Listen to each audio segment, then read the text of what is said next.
घने जंगल के बीच एक पुरानी हवेली थी। लोग कहते थे कि रात के ठीक 12 बजे वहां एक सफेद साया दिखाई देता है। जो भी उस हवेली में गया वह कभी वापस नहीं लौटा। एक रात 4 दोस्त आरव, रोहन, सिया और नेहा सच्चाई जानने के लिए हवेली पहुंच गए। रोहन, यार अभी भी समय है, वापस चलते हैं। आरव, डरने वालों को कभी सच नहीं मिलता। जैसे ही उन्होंने हवेली का जंग लगा दरवाजा खोला, अंदर से ठंडी हवा का तेज झोंका आया। चारों तरफ अंधेरा था। अचानक ऊपर से किसी के कदमों की आवाज आने लगी। हवेली की हर दीवार जैसे कोई राज छिपाए बैठी थी।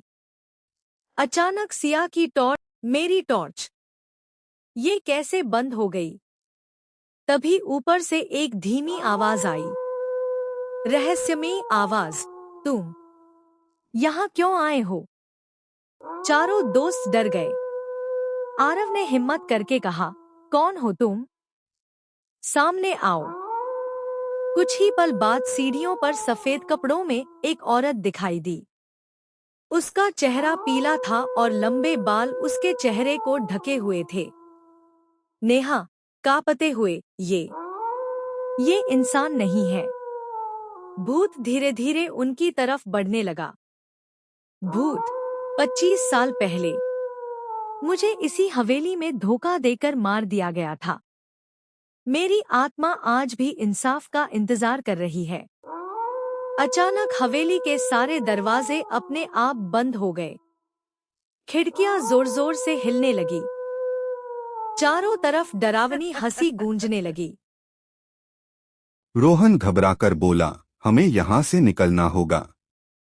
लेकिन मुख्य दरवाजा खुल ही नहीं रहा था। तभी आरव की नजर एक पुराने संदूक पर पड़ी। उसने उसे खोला तो अंदर एक पुरानी डायरी मिली। डायरी में उस औरत की पूरी कहानी लिखी थी। हवेली के मालिक ने लालच में आकर उसकी हत्या कर दी थी और सच छिपा दिया था। आरव ने जोर से कहा, हम तुम्हारी कहानी सबको बताएंगे। तुम्हें इंसाफ मिलेगा। कुछ पल के लिए पूरा कमरा शांत हो गया। भूत की आंखों से आंसू निकल आए। भूत, अगर तुम सच दुनिया तक पहुंचा दोगे तो मेरी आत्मा हमेशा के लिए मुक्त हो जाएगी।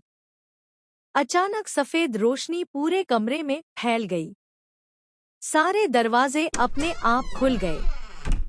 उस रात के बाद किसी ने भी उस हवेली में भूत नहीं देखा। लेकिन गांव वाले आज भी कहते हैं, अगर आधी रात को उस हवेली के सामने से गुजरो तो ठंडी हवा के साथ एक धीमी आवाज सुनाई देती है। सच कभी नहीं मरता।